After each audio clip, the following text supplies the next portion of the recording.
وينذر الذين قالوا اتخذ الله ولد ما لهم به من علم نستدوی لرپدی باندې علم ولا لآبائهم نپلرونو دی دویتام کبرت کلمتن لوی د لحیثیت د کلمینا تخرج چراوزی من افواههم دخلو د دوینا ای یقولون نوائی دوی مگر دروغ وائی.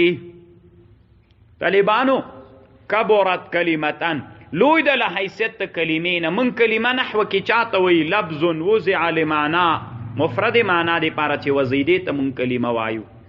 خودلته خو طالبانو اتخذ الله ولدا اتخذ فعل الله فاعل ولد مفعول نو دا خو طالبانو کلام سو که جمله که کلمه سوا کلام سو نو الله وی کبرت کلمتان دی کلام ته کلمه ویلې نو دا زده کوي طالبانو د الله په قرآن او په احادیثو کې کله کله کلام جملې ته کلمه ویل سوی ده لکه دلته نور ډیرو ځایونو کې داسې راځي او حدیث کې مرازی نبی علیہ السلام وی اصدق کلمت کلمه د لبید علا کل شیء ما خلا الله باطل د بخاری حدیث ده.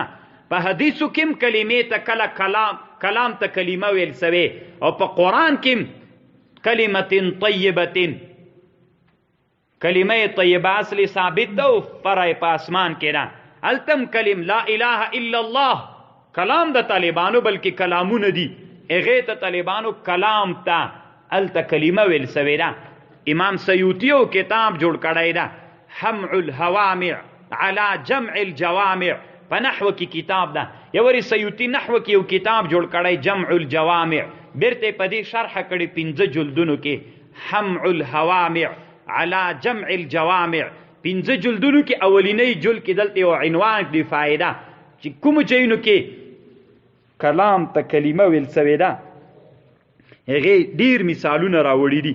معي هذا الكتاب ما طالعت هذا الكتاب كله إلا بعضا من المواضع من هذا الكتاب طالعته كبرت كلمة تخرج من أفواههم چراوزی من افواههم لخلود دوینا یقولون نوائی دوی الا کذبا مگر دروغ وائی.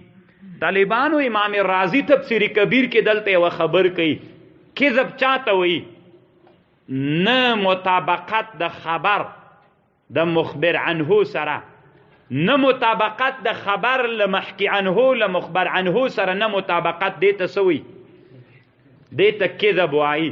صدق مطابقت د خبر لمخبر عنه سره دیتا صدق وائی. امام رازی وی بعض خلق د کذب معنا دسی کوي نه مطابقت د صدق لمخبر عنه سره لدی چې د مخبر عقیده بداوی چې دا کذب ده که د عقیده دا و چې دا کذب نه ده بیا دې ته وی کذب نه ویل کیږي.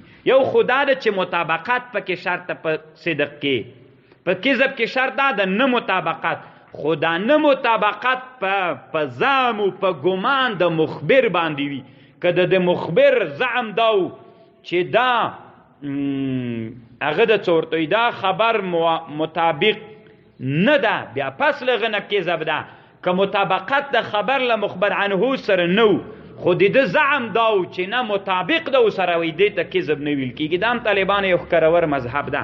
الله دې په دې مذهب والا باندې رحم وکړي. پوی نه سولې لکه سي داسې ګوره طالبانو یورې د دې خبر مطابقت د مخبر عنه سره که نو مطابقت مونږ وایي دا کذب ده. دا څوک چې وایي نه تنا دا شرط نه ده چې نه مطابقت د دې زاعم او د دې مخبر د دې عقیده به هم دایي چې موافق نه ده پس لغه نه څوک ده کذب ده. نو امام رازی صاحب په تفسیر کبیر کې په دې مذهب باندې د دې آیات نه اعتراض کوي یقولون الا کذبا.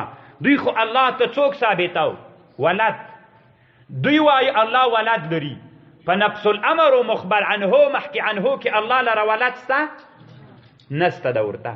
نو طالبانو دوی وایي الله لره ولد سته اتخذ الله ولدا دا کلام سو دا جمله سوله دا جمله طالبانو له مخبر عنه له محکیانو سره موافق ده که مخالف سو خو طالبانو دغه مذهب والا خلق وایي چې دلته به زعیم په زعم باندې هم داوي چې نه مطابقت به د ده په زعم باندې وي نو امام رازي وی نه دا خبره غلطه سوله ځکه غلطه سوله نو الله دې خبرې ته دروغ ویلې قرآن کې دوی وایي اتخذ الله ولد الله نیولی د څوک زوی دغه کافران چې مشرکان د مکی دي دوی به ویلې الله زوی لري نفس الامر په محکی عنه مخبر عنه کې الله زوی نه درلود او بلکې د دوی زعم ته اعتبار وای نو د دوی زعم خداو چې من کوم خبر کوو نو هغه دا ده چې الله ولد لري اگر چې دا خبر له مخبر عنه سره موافق نه ده خو ما د دوی مشرکانو زعم داو چې ولد لري نو دیتا دوی کذب نه ویلې دوی دیتا صدق ویلې اما سره لدی الله د دوی د خبرې ته کذب ویلې نو دینه معلومیږي چې صدق او زعم د مخبر عنه د مخبر دا شرط نه ده دا خبره امام رازی په تفسیر کبیر کې کړې ده رحمه الله طالبانو د امام شهاب الدین علوسی د تفسیر کبیر کې چټي چټي کله په تفسیر کبیر باندې لګیږي انې بعض علماء هغه جیونه را جمع کړي دي چې په تفسیر کبیر باندې امام رازی لګیږي ذکر روح المعانی ځان ته یو څوک وایي او تفسیر کبیر مولا خو طالبانو هغه په فلسفه او په منطقو کې الله پاک په عقلیاتو کې ورته ډېر مهارت ورکړی نو علوسی طالبانو صحیح دی یو لوی عالم ده اما په عقلیاتو په فلسفه کې چې دنیا منلی هغه امام رازی ده هیڅ کله روح المعانی دومره لویه مرتبه په فلسفیاتو کې نسی پیدا کولی لکه چې امام رازی پیدا کړي هغه طالبانو د دنیا یو لوی سړی د هر چا منلی نو روح المعانی یې هسې ډېرو ځایونو کې پې باندې بمبار کوي فلعلک باخع نفسک فلعلک کیدلی سی باخع چې قتل کوي نفسک خپل نفس دی علی آثارهم فبرته ګرځېدلو د دوی ان لم یؤمنو د دې وجنا چې دوی ایمان نه راوړي بهذا الحدیث په دغه قرآن باندې اسفا لوجه د غمنا یعنی چې کله دا کافران د قرآن نه ګرځي په قرآن ایمان نه راوړي قریبه ده چې ته ځان هلاکې لوجه د غمنا چې ولې ته دوی ایمان نه راوړي په تا باندې خو صرف رسول د قرآن دی د دوی د ایمان راوړل او نه راوړل په تا باندې نه دي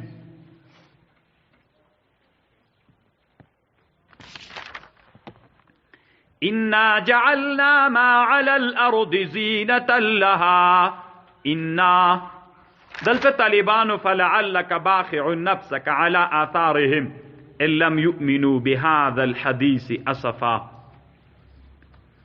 طالبانو یو استعاره ده استعاره یو تشبیه ده طالبانو یو تمثیل ده د استعاره او د تمثیل په مابین کې څه فرق وي علما د علم بلاغت د تشبیه او د استعاره په مابین کې څه فرق د تمثیل او د استعاره د تمثیل او د تشبیه په مابین کې فرق درته به معلومی طالبانو مختصر کې پښتنه به نه درنه کوم هسې درنه ویر سوي وي تمثیل دی ته وایي طالبانو چې مشبه به مرکب وي او تشبیه دی ته ویل کېږي استعاره او تشبیه چې هلته مشبه به مفرد مرکب نه وي او کصیب من السماء فيه ظلمات ورعد وبرق نو کچیرې مشبه به مرکبه و ډېر شیانو زید داسې ده او د منافقینو مثال داسې ده او کصیب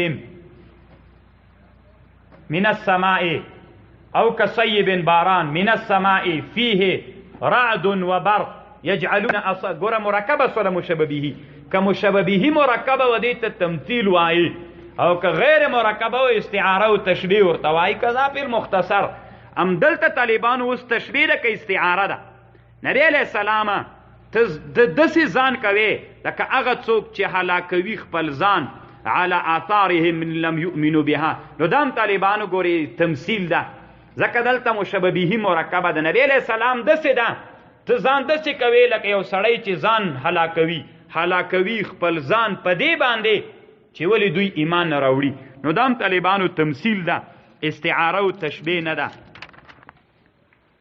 انا جعلنا ما على الارض زینة لها، انا الله وی بشکمون جعلنا گرزولی دی ما غشیان على الارض چی پمزک دی زینتن دا خائستا لها دمزک دی پارا لنبلوهم چی منگ امتحان کو دوی ایهم احسن عملا چی کم یو دی دوی خدل حیثیت دا عملنا کم یو خ عمل کئی منگر زولی غشیان پمزک باندی چی دی دمزکی زینتا وَإِنَّا لَجَاعِلُونَ مَا عَلَيْهَا صَعِيدًا جُزُرًا وَإِنَّا مُنْتِيُ اللَّهُ لَجَاعِلُونَ گرزون کیو ما د اغشی علیها تپم زک باند دی صعید ما علیها صعیدا وچ جزرا میدا میدا خاوری ټوټی ټوټی گرزو واخویش نسی بیا طالبانو وچی بیا الله پاک میدو میدو گرزوی. انا جعلنا ما علی الارض زینة لها. څه فکر کوي طالبانو چې په کوټه کې ناستې زتی به ته وایې چې د مځکه په ګلانو باندې ښایسته ده؟ نه، مځکه کې الله پاک ډیر شیان پیدا کړي، مځکه تر حد نه ډیره پې باندې ښایسته ده. ته به وایې سپېره مځکه د کم ځای پې ښایسته ده، ته په څه پوهېږې؟ مځکه کې ډېرې نادرې سته. طالبانو امام رازی و خبر احیاء العلوم کې کړې ده، نو بعض علماو په امام غزالی باندې بیا فتوا درې کړې چې غزالی کافر ده. څه یې ویلي دي هغه خبر؟ لیس فی الامکان ابدع مما کان. امام غزالی داسې وایي لیس فی الامکان، نور دی الله په قدرت کې هم نسته ده، ابدع ډیره نادره له دغې مځکې نه الله هم نوره ډیره نادره مځکه نسی پیدا کوي. نورې قدرت ته الله پاک ختم ده. په ظاهره کفر ده که نه؟ یعنې تر دې نه الله ښه انسان نسی پیدا کوي، ښه اسمان نسی پیدا کوي، ښه مځکه نسی پیدا کوي، ښه ونه نسی پیدا کولی. نو لیس فی الامکان ابدع مما کان. زدی اما طالبانو بعض علماو په غزالی د کفر فتوا کړې ده، متشددینو. یو لغینه برهان الدین البقاعی شافی ده او ډیر علماو تر دفاع کړي. سیوطی تر دفاع کړي، دفاع کې په دغه ټکي کتاب جوړ کړی. نور الدین سمهودی دفاع کړي، سخاوي دفاع کړي، ډیر علماو دفاع وی کړي. هغه د دفاع کتابونه که بیا تاسې ګورئ په دنیا کې چې چا په احیاء العلوم باندې شرح کړی د غزالی اتحاف السادة المتقین علی احیاء علوم الدین، دا یو لوی حنفي عالم تر سوی سید مرتضی الزبیدی الحنفی، ډیر غټ کتاب د 14 جلدونو کې هغه ټول اقوال دلته په باندې نقل کړي چې چا تر نه دفاع کړي. دا مطلب نه د طالبانو، خو غزالی خو هغه څوک چې د دنیا په دې نوادرو باندې علم درلود. نو کله کله چې سړي ته جذبه ورسي، د جذبې په حالت کې یوه خبر وکړي، نو هغه خبرې ته خو اعتبار نه کوي، چونکې ده ته دا د الله د مځکې او د الله د مخلوقاتو ندرت معلوم سوی و، دا خبره یې کړې وه. طالبانو راځئ یوه خبره به داسې وکړو، په دې واوره باندې به یې وکړو، ځکه به داسې یوه خبر یاده کړم چې تاسې لږ سر پې خلاص شي. د واورې خبر طالبانو داسې ده، واوره د هر وطن واوره د بل وطن د واورې سره فرق لري. څنګه د هر وطن واوره د بل وطن د واورې سره فرق لري، په دې معنا باندې طالبانو فرق ورسره لري. دا واوره څه ده؟ دا د نقشونو د ګلانو په شکل باندې وي. هره واوره د نقش په شکل باندې وي. ته څه فکر کوې چې واوره راورېږي وي دا نو څه شی دی؟ چې شیم نه ده دا واوره، هسې درته عبث غوندې یو شی ښکارېږي چې دا، اما دا چې ته میکروسکوپ ته کېږدې یا هغه غټو دوربینونو ته یې کېږدې، دا د واورې هر بڅرکی د یو ګل په شکل باندې ده. دومره عجیب ګل او دومره نادر ګل چې ته به ورته حیرانه سې. یو نقش غوندې ده، دغه نقش دومره منظم ده، دومره په ترتیب جوړ سوی نقش ده چې ته به وایې چې دا د لکه سې په ماشین کې جوړ کړی. بیا طالبانو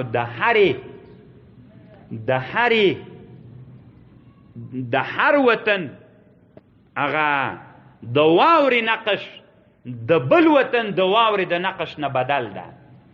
سبحان الله. مثلا د سنگنمیشتې پاټک کې زه ولاړ یم، عسکرو شرطي یم، آلات لرم، یو موټر د لوګر د خروار نه راغی. ما ورته ویلې لالا ودرېږه، واوره ورېدلې ده پې باندې د کم ځای نه راغلې؟ وي زه خو د ګردې څېړۍ نه راغلم، د پکتیا د څټو کنډو نه راغلم. اوس یې زه دروغ پخپله معلوموم. ګوره طالبانو دا یو علم ده. ما سره خو تیار عکسونه شته د ګردې څېړۍ او د څټو کنډو د واورې نقشونه، هغه د لوګر د خروار نه بدل دي یا د تنګي وردګو نه بدل دي. نو هغه مې چې عکسونه راواړول، د دې عکسونه مې موټر واخیستل. نو دا عکسونه چې د موټر په سر واوره پرته ده، دا د ګردې څېړۍ د خروار د لوګر دي، او دی ما ته دروغ وایي. دروغ یې طالبانو معلوم سول. که دی وایي زه د تنګي وردګو نه راغلی نقش مثلا دی د یو بلې ساحې نه راغلی، دا څومره طالبانو لوی علم ده. بیا د هرې ساحې د کال په ټولو کلونو کې نقشې بدلې دي. داسې نه طالبانو د لوګر چې کم نقش ده من یوم آدم الی یوم القیامه همدغه نقش د لوګر ده. بیا په لوګر کې د څرخ بیل ده، د خروار بیل ده. بیا په لوګر کې د مداغې بیل ده، د ازرې بیل ده. بیا په پکتیا کې د ګردې څېړیو مثلا د دوه مندو د پلانو د فلان د هرې ساحې بیا بیل بیل نقش ده. د آدم د ابتدا نه تر انتها پورې چې په کومه ساحه واوره ورېږي نقش نه بدلېږي. څه فکر کوئ طالبانو؟ ډېر عجیبه نه ده؟ بې د ټولې دنیا د واورې نقشونه، بې دومره منظم نقشونه ګل غوندې ښایسته، نو د تا ادرس پیدا کوئ چې د کم ځای نه راغللې. نو څه فکر کوي چې دومره لوی علم الله درکړي؟ نه به ووایي لیس فی الامکان، ځکه تر دې نه نور الله ذاتي واوره څه رقم ته رانازلوي. همدغه سوله، ځکه د تا په علم تر دې نه نور وړاندې نسې تللی. څومره طالبانو د الله پاک یو عجیب نظام سو. دا یو. بل طالبانو د دنیا د مځکې ته راځه، د باد په مسله باندې بحث وکړه. باد باندې عجیب نادر بحث په باد باندې کیږي. باد ولې را لګیږي؟ باد ولې را پیدا کیږي؟ کم وخت کې باد پیدا کیږي؟ باد ته کم وخت کې ضرورت پیدا کیږي؟ چې دا د علم جغرافي موضوع د یو بحث په باندې وکړي. دومره نادرې په باد کې دي چې ته ورته حیرانه سې. تاسې به طالبانو فکر کړی وي دا مونږ تاسې کورونو کې تنورونه وي که نه؟ تنور مو چې جوړ کړ، د تنور سره نږدې یو داسې سوری غوندې کوو، مونږ ورته مورۍ وایو. دې نه باد راځي، بیخي باد لګېږي نه، دې نه باد راځي. دا ولې عجیبه او نادره ده. سیند د غاړې ورسه، سیند غاړې سره چېرته چې اوبه یي دریاب، هلته هوا لګېږي. ولې دلته هوا نسته، سیند د غاړې هوا لګېږي. ولې به بیا چېرته درته ووایم طالبانو؟ خو یوه د تناره خبر به درته وکم. مثلا د تنور په دې هغه باندې دا داسې وي طالبانو، دا هوا چې کومه درنده سي، رطوبتي سي، هغه کته راځي. چې هوا سپکه سي هغه پورته خیزي. نو تنور خو ګرم وي، تنور کې چې کومه هوا ولا دا درنده ولا دا چې ګرمه سوله پورته وختله، چې پورته وختله دا ځای خالي سو، دغه مورۍ نه ورته نوره سپکه هوا را درنده هوا منډه راواخلي. لکه یو جینه اوبه واخلي یو ډنډ نه، هغه ټشه بل ډکوي که نه ډکوي. نو دا چې هوا داسې درنده هوا چې پورته وختله سپکه سوله، دا پورته ځي، نو هلته هغه نوره درنده هوا د هغه دیجې ته منډه راخلي. نو خو چونکې تنور ډېر ګرم وي، همداسې منډه راخلي، دا داسې هغه دستي په هوا باندې بدله سي. داسې د الله په دې نظام کې په غرونو باندې یو بحث کوي چې د جیالوجۍ موضوع ده، بیا په معادنو باندې بحث کوي، په ګلانو باندې بحث کوي، په رنګونو باندې بحث کوي. مثلا د حیواناتو په رنګونو، د ګلانو په رنګونو باندې بیخي سړی دې ته حیران سي د الله دغه دنیا څومره منظمه دنیا ده. د لمر راختلو ته، د مځکې تقسیم ته، چې هر تقسیم په علم باندې بنا ده. د دنیا تقسیم یعنی په طول البلد و عرض البلد باندې د دنیا تقسیم په یو لویو قواعد علمیه باندې بنا ده. هیڅ د دنیا کې د الله، هر د دنیا کې د الله مخلوق بې پایدې نه ده. ډېر مردار شی طالبانو د انسانانو قاذورات دي، هم ګوره الله په دنیا کې بې پایدې نه دي پیدا کړي، بیرته پټیو ته پیدا کوي. نو انا جعلنا ما علی الارض زینتا لها، من پیدا کړي هر هغه شی چې په مځکه باندې دي هغه زینت د مځکې لپاره ده. لنبلوهم ایهم احسن عملا. طالبانو د دنیا حیوانات څه دي؟ طبیعي حیوانات.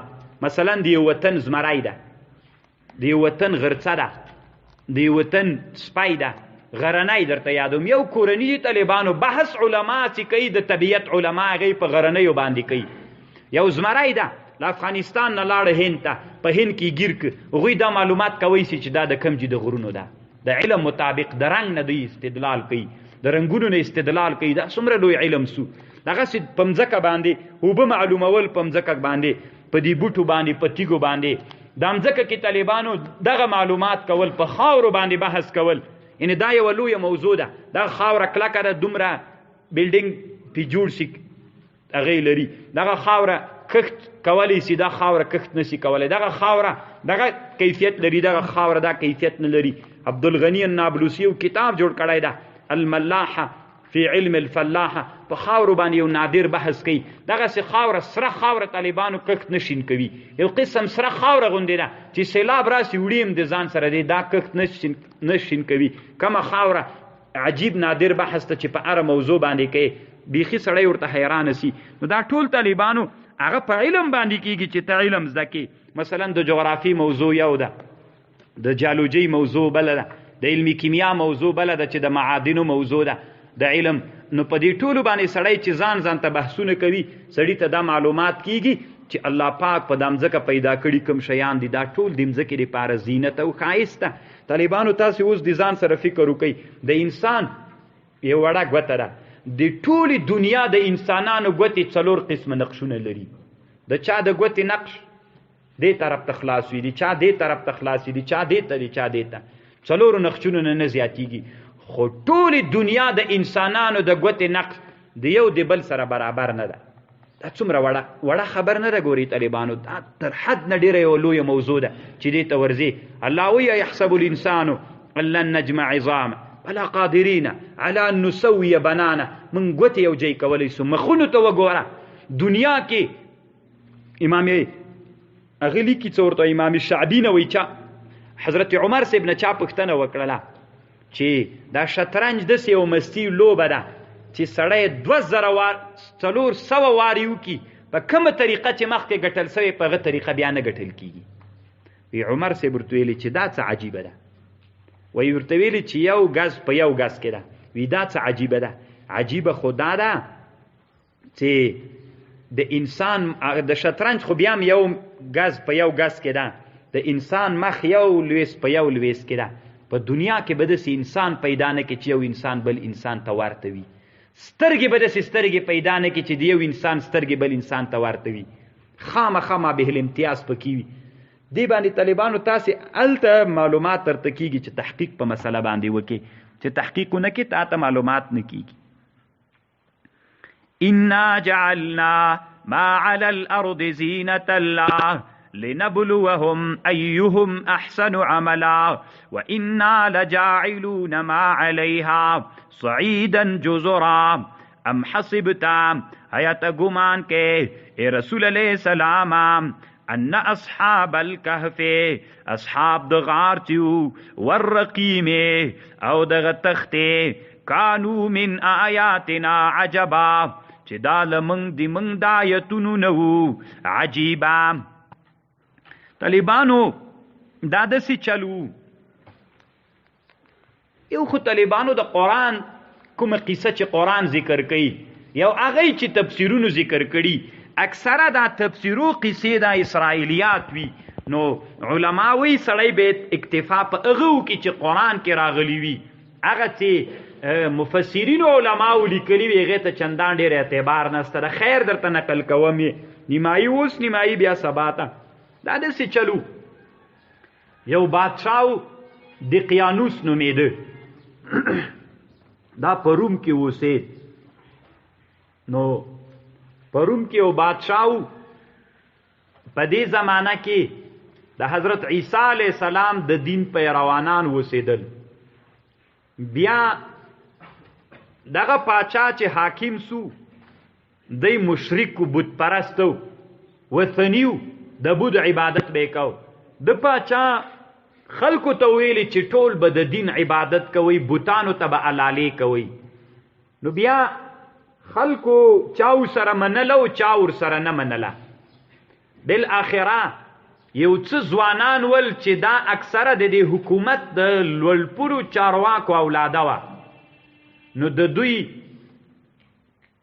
ذهن کې الله پاک د الله د دین محبت ننویستلی و نو د دقیانوس پاچا خپلو عسکرو ته امر کړی که څوک د ایمان نه ګرځېدل نو څه مه ورته وایې که نه ګرځېدل نو بیا به ډېر ظلمونه ورباندې کول تر حد نه ډېر ظلم باندې بیا به داسې پخڅه جوړه کړې وه ژوندی به یې داسې کې کېښوده پاس نه به یې خټه پې واچوله په منځ به یې پرېږه په دیوال کې به یې کېښوده مړ به یې که لکه د موږ د کابل طالبانو د موږ کابل نم یو وخت کې لوی دیوال چارپیر اوس هم د هغې دیوال بعضې نه کېسته د کابل باغ وحش هغې طرف باندې داسې د غره باندې دغه دیوال سته دغه دیوال هم طالبانو ډېر تاریخ لري د کابل شاهانو د خلافتونو زمانه کې نن نه په زرګونو کاله مخکې یا په سلګونو کاله مخکې د اسلام نه ډېره مخکینۍ مسئله ده ځکه کابل ته 33 کال د هجرت کې اسلام راغلی ده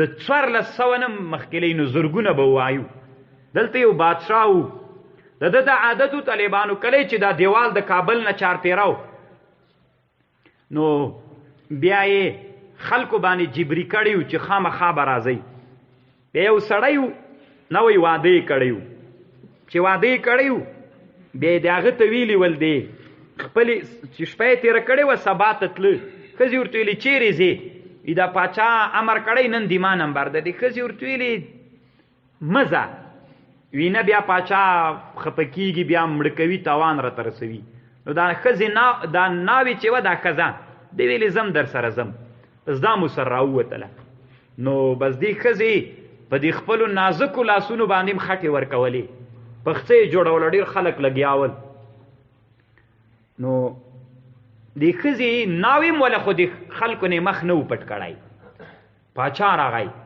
د نندارې ته راغی دا دیوال ویني چې څه پیښه روانه ده چې پاچا راوخود نو دې ښځې خپل مخ پټ کړ پاچا چې وړاندې راغی ښځې ته یې ویلي وي څنګه دې د ما نه مخ پټ کړ او د نورو نه د مخ نه د پټ کړی وي ته نر یې تا نه مې ځکه مخ پټ کړ دا نران نه دي چې مخ یې درنه مې مخ مې نه تېر پټ کړی وي څنګه دا نران نه دي وایي که نران وای دومره ظلم دې پې باندې شروع کړی ده که نران وایي تا به زور نه پې باندې کو یو دم دې خلکو کې جذبه کله طالبانو د غیرت خبرې چې سړی واوري داسې په دې بدن کې مېګتانو غوندې پیدا سي بس ځان یې بخار کوي نو د خلکو ویلي چې ولا دا خبر خو رښتیا ده نو بس یو دم دې ښځې ویلي نیسئ دا پاچا یې راونیو د دوه پښو دوه لاسونو نه په دا مځکه یې ویست په پخڅه کې کېښود په دی خټې کېښودلې پاچا نه تر نن زمانې پورې خلک خلاص شو نو دغه سورالبلد د کابل هم طالبانو ډېر تاریخي ده ښه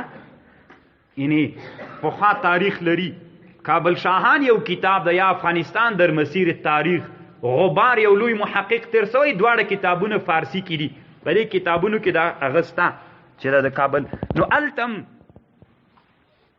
د دیوال کې به خلک کېښودل مخکې دا عادتو د بازارونو نه به دیوالونه چارپیر ول غټو بازارونو نو کابل نه هم دا دیوال چارپیر و نو بالاخره بیا د هغې راواخیسته ورته وایي دا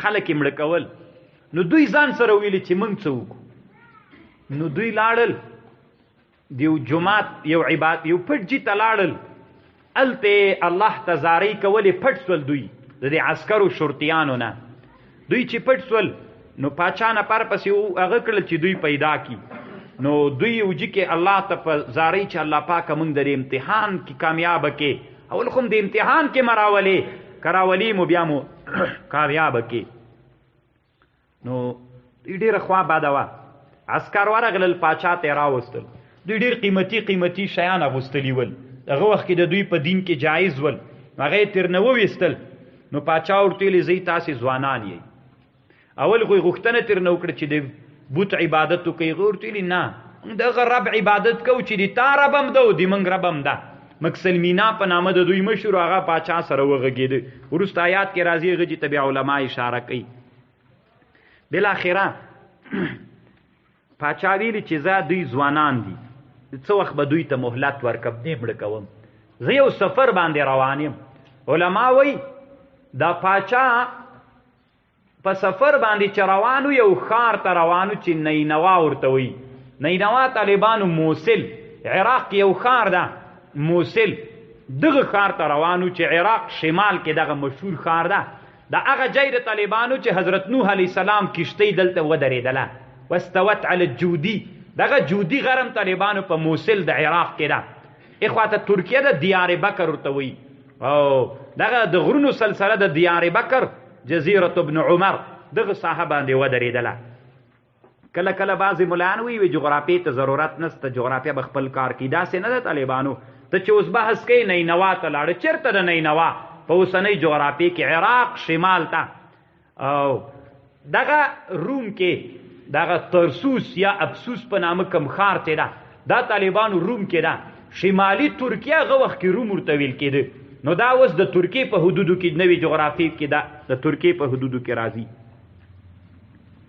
نو دا پاچا چې لاړو دې ځوانانو ویلي چې اوس به څه کوو نو دې ځوانانو ویلي چې زو تښتو یو چیرته به لاړ سو دلته به د الله پاک عبادت کوو نو دوی هر یو د خپل کور نه ځان سره پیسې او خوراکي شیان راواخیستل نو داسې مزل یې کو یو غر و بنجلوسي ورته ویلې دې غره ته دوی لاړل کله چې دوی دې غره ته لاړل نو هلته په لاره باندې روانو په یو پټي کې تېرېدل نو په دې پټي نه یو سړی و دهقانو کار یې کو هغه ته یې دا قیصه وکړه دی هم د ځان سره ملګری که دغه یو سپی و دا سپی هم د ځان سره روان که او سپی لاړه ورسره هلته دی هغه ته لاړل دې غره ته په غار کې نو بیا دې غار کې به د دوی مشر چې و چې دوی ته به مثلا هغه خوراکي شیان راوړل تملیخان نومېده په نومونو سبا درته بحث کوم تملیخان امید دغه تملیخانومی سړی دی به بازار ته راتله خوراکي شیان به یې راوړل نو پوښتنه به یې کوله پاچا لا نه و راغلی بله ورځ ته تملیخا چې راغی یا یملیخا یا تملیخا دی چې راغی ډوډۍ چې کېښودله ډېر خفه و دا نور ورته ویلي ولې وایي هغه راغی پاچا راغلی د مونږ پوښتنه کوي نو دوی ډېر خفه ول نو بیا دوی ویلي نو چې تر څو به خفه یو الله چې څه کوي هغه به کوي ځئ ډوډۍ وخورئ ډوډۍ وخوړله بس ویده سول الله هم داسې خوب پې باندې راوست په ډېر اوږده خوب باندې الله پاک دوی ویده کړل نو پاچا راغی پاچا چې راغی دا پلټنه یې کوله چې د دوی معلوماتو کې چې دا چېرته دي اوس یو څوک بیا ورکته کېږی نو هغه چې پاچا کله راغی د دنې پوښتنه د دوی په اړه یې پوښتنه وکړله نفر یې مقرر کړل ورته ویې ویلي چې فلانکي غره کې دوی دي نو پاچا ورغی پوښتنه یې وکړله چې اوس څنګه یې مړه کړو نو خلکو ورته ویلې زه تیار ویده دي دوی داسې فکر وکړي چې دا ویده دي یو دیوال ورته جوړ که همغلته به د تندې نه مړه سي همدغه عذاب ورکه وی زه صحیح ده دیوال یې جوړ که دلته 2 دانې کسان ول چې د پاچا په دې حکومت کې هغوی ته چې هغه وسپاره نو هغوی راجګ سول یوه تخته یې راواخیستله په دې تخته کې د دوی تاریخ او د دوی قصه ولیکله چې دا څوک ول هغه یو د الله د دین متبعین ول چونکې د ده په دین هغه کې ول عسکرو کې ول نو هغه دیوال یې جوړ کړه دا تخته یې پکې کېښودله بس پاچا بیرته ترنه راغی دوی هم دلته ویده سول دا یې طالبانو یوه قصه ده دویمه دا ده چې دا هم تفسیرې روح المعانی هم نقل کړي او نور علما هم نقل کړي سیوطي په در المنصور کې هم نقل کړي یا داسې چلو دغه پاچا چې و د قیانوس د دې پاچا ښار ته به چې څوک ننوته د حضرت عیسی علیه السلام د دین یو مخلص و دا چې افسوس یا دغه ښار ته ننوته چا ورته ویلې چې د ښار ته ننوځي پاچا دا لازمي کړی ده په دروازې د ښار کې چې بوت ایښی دی بوت ته به سجده کوي بیا به ننوځي د ویلې زه خو د الله د دین سړی یم موحد یم زه بوت ته سجده هېڅکله نه کوم نه ځم بیا بازار ته ننوته دلته یو حمامو د حمامچی سره د کار شروع ک کاری چې سره شروع ک مزدور سو سره د عیسی علی السلام د دین مخلص موحد نو د حمامچی په حمام کې ډیر برکت راغی نو هغه ټول د دنه ویل چې دا د برکت باندې بل اخره غل سړی دلته د دین دعوت تبلیغ شروع دعوت او تبلیغ شروع ک حمامی ملګری کو نورم خود حمامچی ته ویلو چې د شپې به بیا ما سره کار نه لري چې زه د الله کوم عبادت کوم بل اخره بل ورځ د پاچا لور او یو بل سړی دی هغه ته د پاچا زوی او د بلې وکړي سره د حمام ته راغلل نو دغه د عیسی علی السلام د دین موحد حواری ورته ویلې وای د پاچا زوی ته وی ته خو د پاچا زوی دی خزي سره چې دا د سیو د سره نه زانیه د بده خزر دی سره چیشته راغلی امر بالمعروف ورته چې امر بالمعروف ورته وک نو دا د پاچا زوی دا خبره ومنله لاړ خزم پرې خو د بیرته لاړ بل ورسته بیا راغی بیا په دې حمام کې هغه چې حمام ته راغی بس د شپې دا چا وزلی ول یا خپل مړسی ول خپل مړول دغه روایت صحیح د خپل مړول دوی سهار ته خلکو آوازه ګډه کړه چې دا خو حمامي مړه کړي دي نو حوامي مو تښتېده او د حواري مو تښتېد څومره کوم ملګري ورسره ول نو دا په تیښته روان ول په لاره کې یو دیقانو سره مل سو هغه هم د دوی ملګری سو د هغه سپی هم ورسره ملګری سو د بنجلوس غار ته لاړلو هم بیا هلته دیوال پې جوړ سو بیا څنګه چل سو دا قصه طالبانو داسې ده خو دا هغه قصه ده چې په صحیح حدیث کې دا قصه د رسول الله نه ثبوت نه لري طالبانو حدثو عن بني اسرائیل ولا حرج د رسول الله صلی الله علیه وسلم حدیث ته چې تاسو بنی اسرائیل نه روایت وکي حرج نسته پکې خو طالبانو د بنی اسرائیلی روایتونه درې مرتبه لري یو هغه چې رسول الله یې نقل کی کوم روایت چې رسول الله د بنی اسرائیل نه نقل کی دا حجت و دلیل ده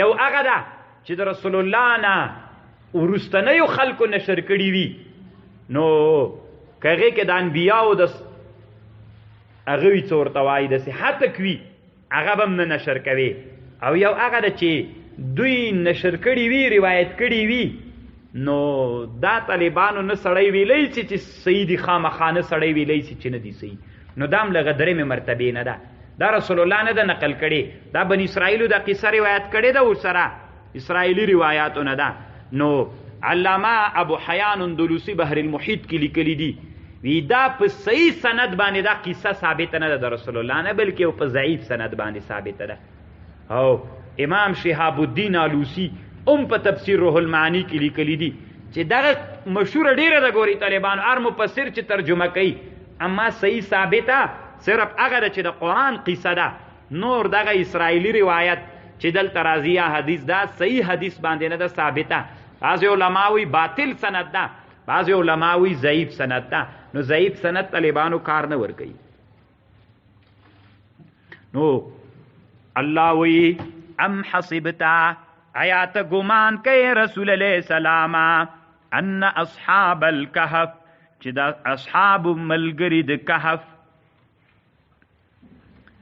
کهف طالبانو اغه غار ته وی چې هغه متسع واسع غار وی په یو غره کې دې ته کهف ویل کیږي رقیم کې اختلاف ده علما وی یا رقیم تختی ته ویل کیږي یا رقیم سپی ته ویل کیږي خو مشهوره ده چې تخته چې د دوی نمونه په لیکل سوي ول طالبانو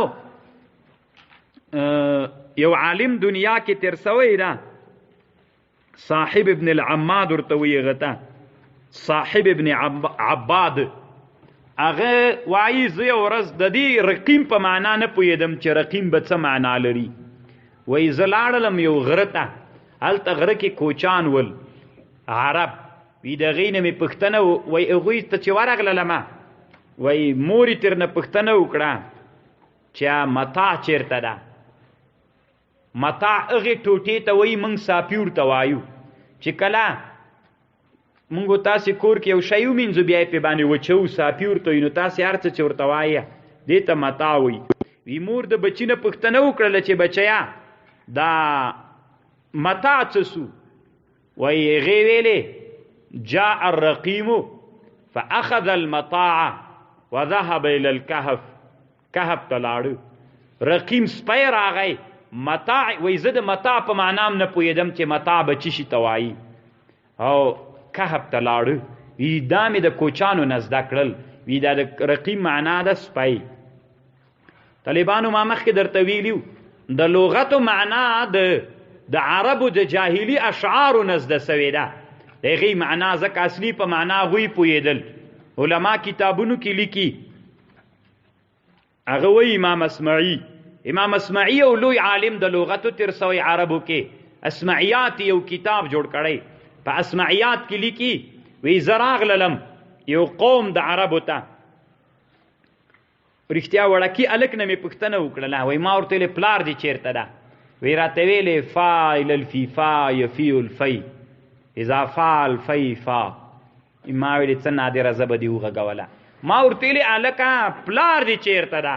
وی ده راته ویلې فا الی الفیفا یفی الفی اذا فا الفی فا. وی فا الی الفیفا تللی ده الی الفیفا غره ته یفی الفی راجمع کوي فی لرګي. اذا فا الفی چې کله راجمع کي لرګي فا بیرته راځي. وی لزه پې پوه سم چې دا معنا لري. خو یو بلم درته وکم امام اسمعي وایي وی زه روان وم په دشت او غره کې ما د قرآن یو شعر مې ځان سره ویلې. وایي رښتیا یو جلۍ وه یا خماسیه وه یا سداسیه وه یعنی یا پنځه لویستې وه یا شپږ لویستې وړکۍ جلۍ وه. وی ما د شعر واورې ډېر خوند یې راکړ. وی ما ورته ویلې څومره ښه شعر وایي. وی څومره ښه عجیب بلاغت ته پکې وي نه دی کې څه بلاغت ته یو بله واوره. وی ما ته ویلې ما ورته ویلې ووایه کم بلاغت؟ وی راته دا آیات یې ویلې واوحینا الی ام موسی ان القیه واوحینا الی ام موسی ان القیه. نور څنګه ده؟ فی الیم انا رادوه الیک علوه لمن المرسلین. وی دی ښځې راته ویلې دی جلۍ چې دې بلاغت ته وګوره. اوحینا الی ام موسی ان ارضعیه فان خفت علیه فالقیه. دغه جیده دوه امر دی پکې. واوحینا الی ام موسی ان ارضعیه شو دی ورکه امر ده. فان خفت علیه فالقیه بل امر ده. دوه امر ته ګوره. ولا تخافی ولا تحزنی دوه نهی دی.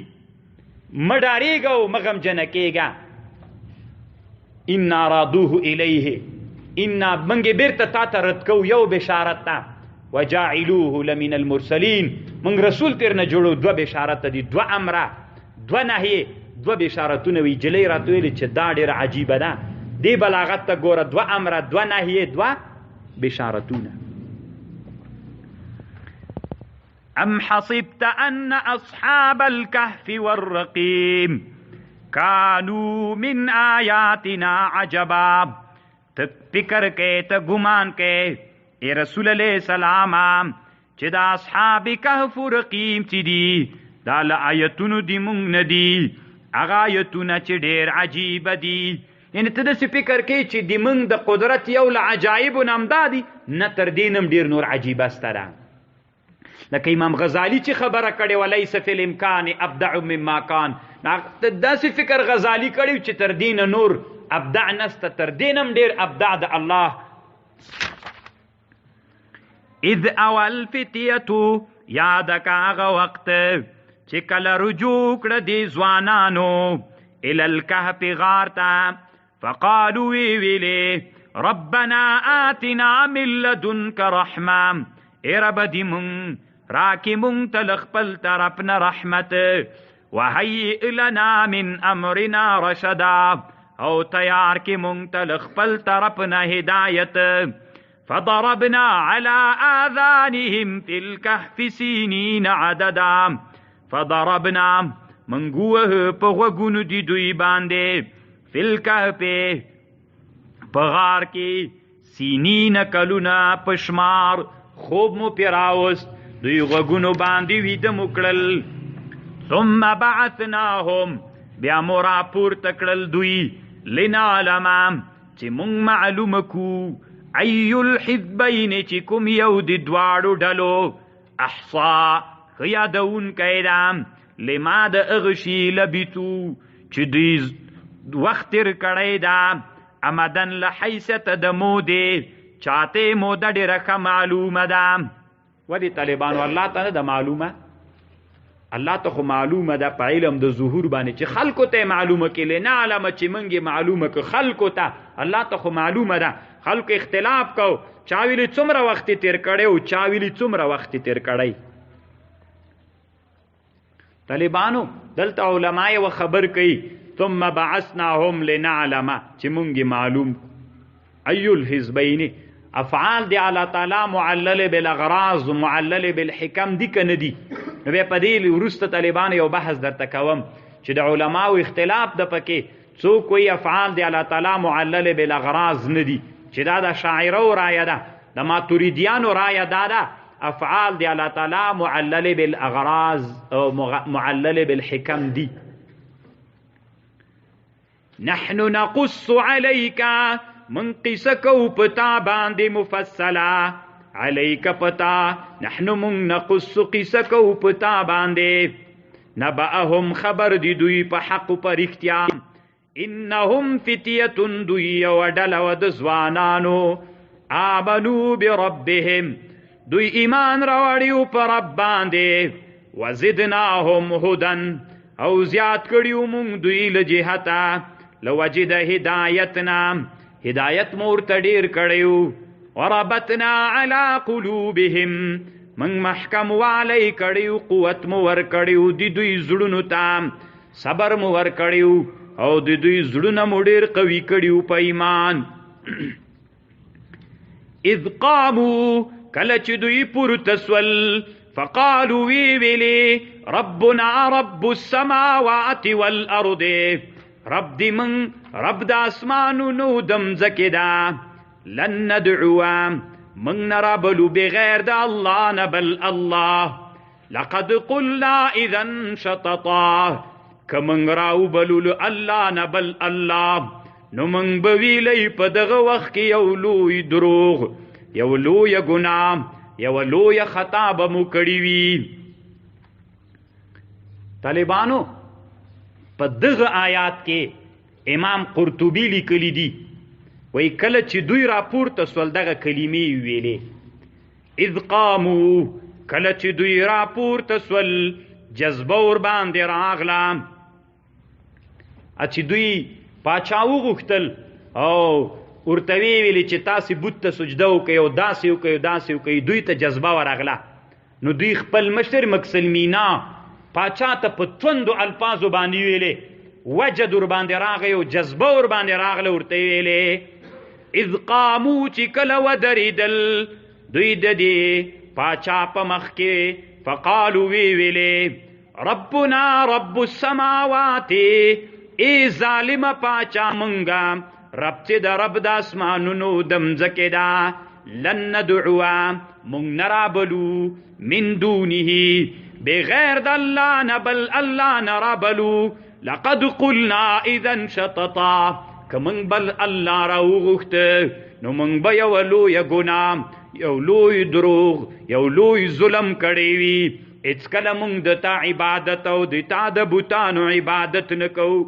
دغه ته طالبانو صوفیان وی امام قرطبی وی صوفی دغه ته وایي چې کله جذبه ورسي او چا سره د توحید او د حق په مقابل کې مناظره وکړي وی دا صوفی نه ده چې کله جذبه ورسي او په خپم ځکه باندې وهي په رقص باندې شروع کی درب شروع کی په ګډا باندې راسي وی دا صوفی نه ده وی دا حرام ده په اسلام کې وی دا په څلورو مذاهبو باندې حرام ده وی بیا که څوک غواړي وی ما په سورة لقمان کې یو بل تحقیق هم په دې باندې کړی چې رقص د صوفیانو حرام ده وی دا رعونت ده دا سړیتوب نه وتل دي دا په اسلام کې ناروا ده په والله طالبانو عاجز له ځانه نه وي دغه آیات کې تفسیر قرطبي وګورئ چې څه وایي کله کله طالبانو یعنی څنګه یې وایم طالبانو ما یو تحقیق په دې کړی چې رقص په اسلام کې حرام او ناروا ده بعضې مولانو طالبانو ما سره دومره ورانه ده قسم ده چې امریکایان ما ته دومره خطر نه جوړي لکه دغه بعض علما چې رقص په باندې بد لګېدلی ده خیر د طالبانو هغه زمانه نه ده چې څوک د ځان نه خبرو کې استناد دغه آیات چې 14 آیات د سورة کهف ده. تاسې دلته تفسیر قرطبي وګورئ چې د رقص د صوفیانو ته حرام ویلی او که بل شی. 4 مذاهب په حرمت باندې نقل کوي، د امام ابو حنیفه، د امام شافعي، د امام مالک، د ټولو علماو هغه په دغه باندې نقل کوي. والله علم سړی حیران سي دې صوفیانو ته چې څه ورته وایي. اذ قاموا فقالوا ربنا رب السماوات والأرض لن ندعو من دونه إلها لقد قلنا إذا شططا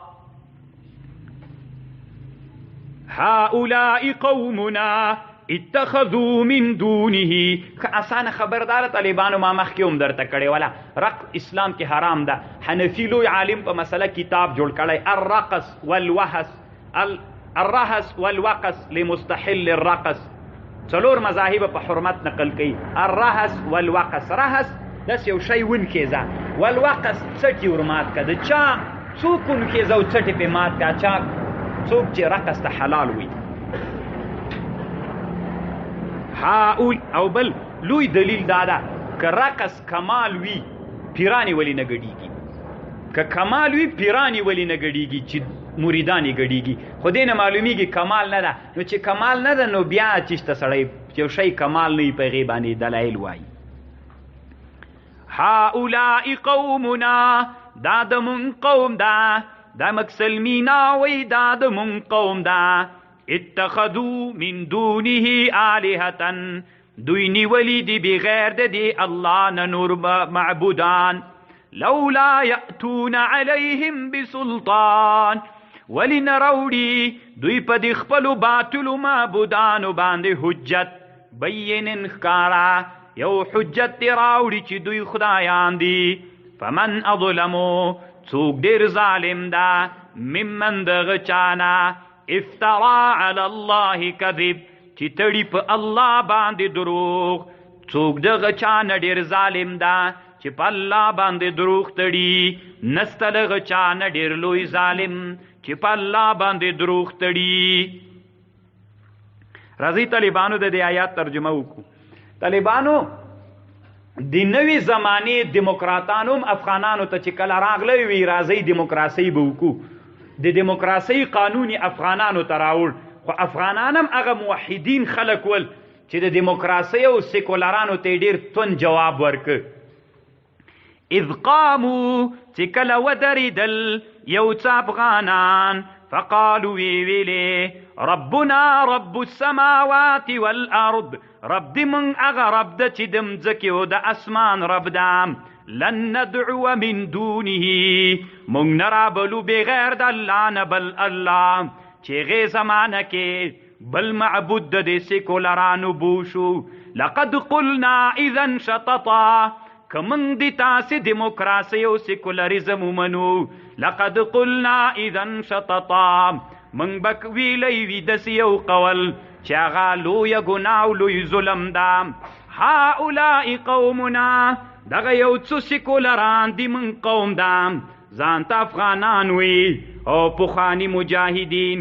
اتخذوا من دونه آلهة، دوی نیولی بغیر د الله نه یو څو نور خدایان چې ناټو ده. لولا یأتون علیهم بسلطان بین، ولی نروړي یو واضح حجت ښکارا. فمن اظلمو، مونږ طالبان ډېر ظالمان یو. ممن دغه چانا افترا علی الله کذب، چې تړلی دی په الله باندې دروغ. دوی وایي چې دام د الله د دین لاره ده، د سیکولریزم او دیموکراسۍ. مونږ ډېر ظالمان یو که دوی ډېر ظالمان دي، مونږ خو په الله کم شی نه دي تړلي، دوی ډېر ظالمان دي. وَإِذِ اعتزلتموهم، کله چې تاسې په څنګ سوئ ای موحدینو له دغه مشرکانو نه. وما یعبدون، او له هغه بوتانو نه چې دوی عبادت کو. الا الله، بغیر د الله نه. وَإِذِ اعتزلتموهم، کله چې تاسې په څنګ سوئ له دې مشرکانو نه. او له هغه بوتانو نه چې عبادت کوي دوی بغیر د الله نه. نو بیا څه وکئ؟ فاو الی الکهف تاسې پناه ویسئ غار ته. ینشر لکم در نازل بکی تاسې ته الله، در تیت بکی رب دی تاسې ته من رحمته لخپل رحمتنا. ویهیئ لکم من امرکم مرفقا ویهیئ تیار بکی الله تاسې ته من امرکم لامر دی تاسې نه مرفقا اسباب د خوشحالیو د گزارې. یعنی چې تاسې کله له دوی نه څنګ ته سئ او غار ته پناه ویسئ. دې آیات نه طالبانو بعض علما استدلال کوي. یو طالبانو په صوفیت کې یو لوی بحث ته عزلت او خلت ورته وایي. یو عزلت ته عزلت دې ته وایي تنا په غره کې اوسېږه، یو خلت ته خلت دې ته وایي خلطیت یو ځای اوسېدل. ما طالبانو په دې یو ډېر مفصل بحث کړی. که څوک د عزلت او د خلت په اړه مفصل بحث غواړي د ما فیسبوک پاڼه کې په دې مفصل بحث ته د خلت او د خصلت هلته مراجعه وکړئ.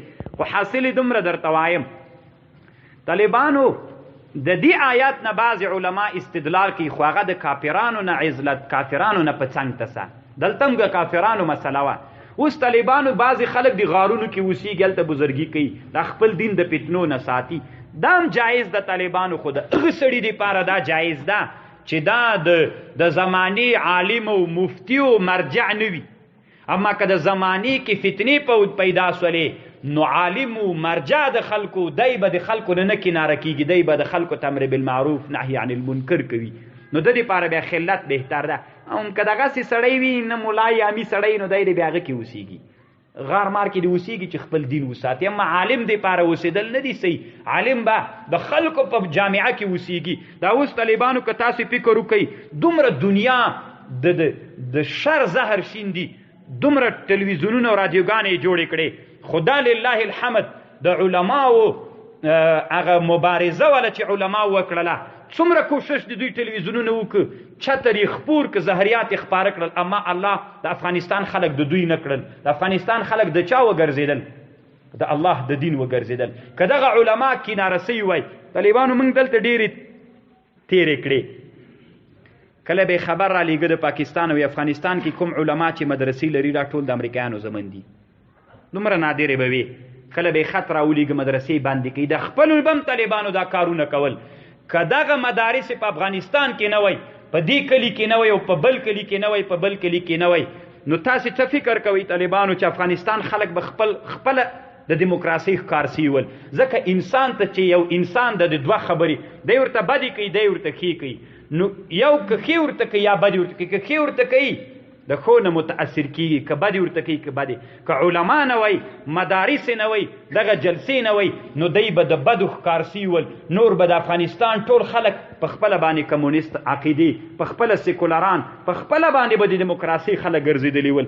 خو دا طالبانو د افغانانو هغه لویه مبارزه وه د افغانستان د علماو چې هغوی قرباني ورکړه، مبارزه یې وکړه.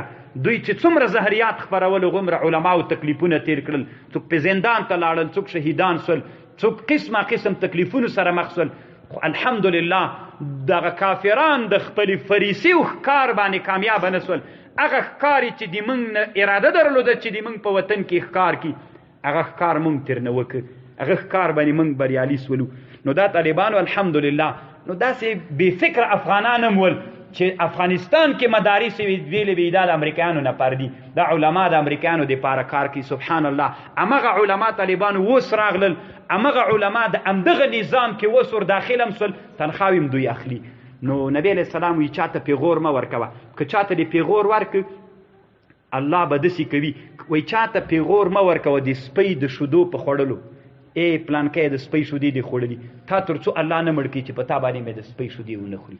همغه خلکو به چې پیغورونه کول موږ به د الله د دین دپاره خدمت کوو. همغه خلک الله پاک راوستل، اوس په همدغه نظام کې د همدغه نظام په مدارسو کې تنخواوې مخلي. الله پاک دومره ذلیل کړل. نو طالبانو هېڅکله به داسې خام فکر نه کوئ، په عاقبت به ډېر فکر کوئ چې عاقبت دې ما د خبرې نه څه را پیدا کېږي. لله الحمد همدغه مدارس وي چې دومره فایده یې خلکو ته ورسوله، دین یې خلکو ته ټیټ که خپور یې که.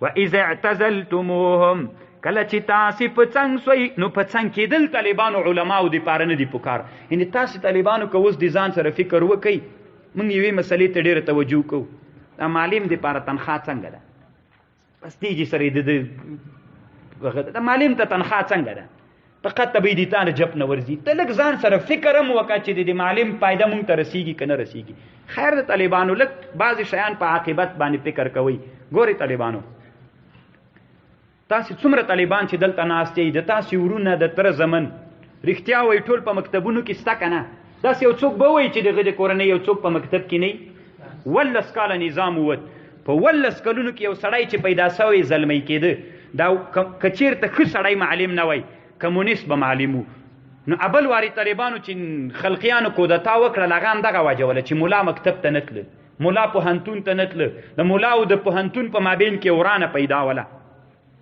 بیا طالبانو داسې چل سو د 18 کلونو کې کمونیست که په مکتب کې وای ملا او ښه سړی نه وای نن به په 18 کلونو کې د مکتب ټول ځوانان کمونیستان ول نن به ټول سیکولران ول نن به د ما او د تا سره یوه لویه مقابله شروعوله خو لله الحمد مکتب ته ملا ورغی مکتب ته صالح سړی ورغی نن د مکتب ځوانان رښتیا وایي چې کومه ساحو کې مکتبونو کې علما او ښه خلک معلمین دي خیر د تنخوا بیله مسله دغې باندې دومره فکر مه کوه په دې فکر وکړه چې په مکتب کې نن د ما او د تا د عقیدې خلک ډېر دي طالبانو که د سیکولریزم داسې اسانه به وایو په لوګر کې نن محصلین د چا په فکر باندې دي په پکتیا کې طالبانو نن محصلین د چا په فکر باندې دي نن د ما او د تا هم فکر دی او که د سیکولریزم په فکر باندې دي الله پاک د ما او د تا په فکر باندې جوړ کړل د دې برکت سو ټول خلک مدرسې ته نه راځي مړ په دې ډېر کوشش کوه چې ټول د مدرسې ته راسي پرېږده هغې ته مرولېږه طالبانو د هندوستان د دیوبند علما چې کله انګریز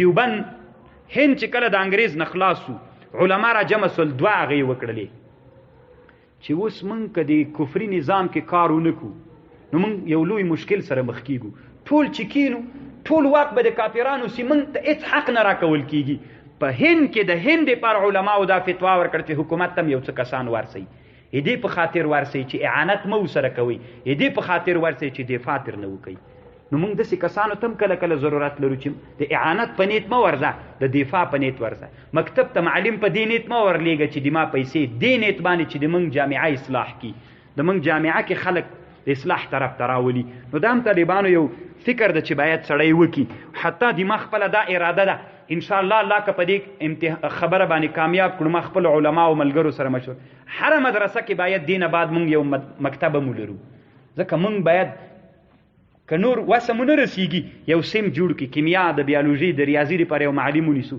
ځوانانو ته وایي راځئ د موږ مدرسه کې په جمعه کې یو دیني درس هم ورته وایو نور به هم د موږ انسان چې طالبانو برابرېږي په خبرو باندې برابرېږي نو الله پاک دې موږ تاسو د دې اما که ملایان ټول څنګ ته سي خلک خپله خرابېږي ملایان چې ټول کیني خلکو ته خبرې ونه کړي خبره خرابه ده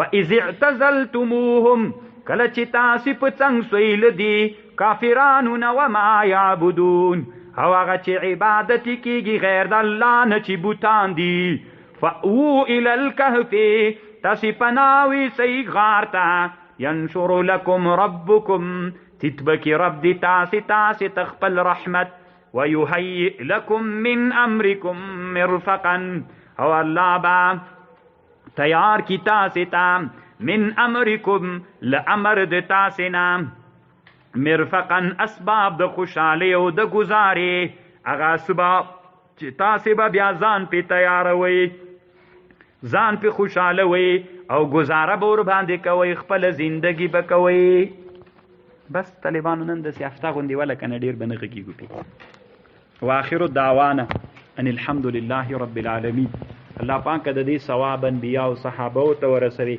تابعین او تبع تابعین ته ورسوي محدثین او فقها او اصولین ټول هغه علما چې د دین لپاره خدمت کړي الله پاک هغې ټولو ته ورسوي ډېرو ملګرو طالبانو دعا غوښتلې پرون بیخي ډېر زیاته ملګرو ټلیفونونه کړي چا مریضانو چا اقتصادي مشکلاتو چا نور شرعي حاجتونو الله پاک هغه ورته پوره کړي او دی ملګری چې کوم دعا غواړي د هغه شرعي حاجت پوره کړي څوک الله غیر متأهلین وي په نکاح شرعي متأهلین وګرځوي څوک قرضداران وي الله قرضونو نه اخلاص کړي څوک مریضان وي الله عاجله شفا ورکړي څوک بندیان وي الله پاک را خلاص کړي مجاهدینو ته فتح او نصرت ورکړي مسلمانان الله پاک شهیدان سوي الله د غي شهادتونه قبول کړي.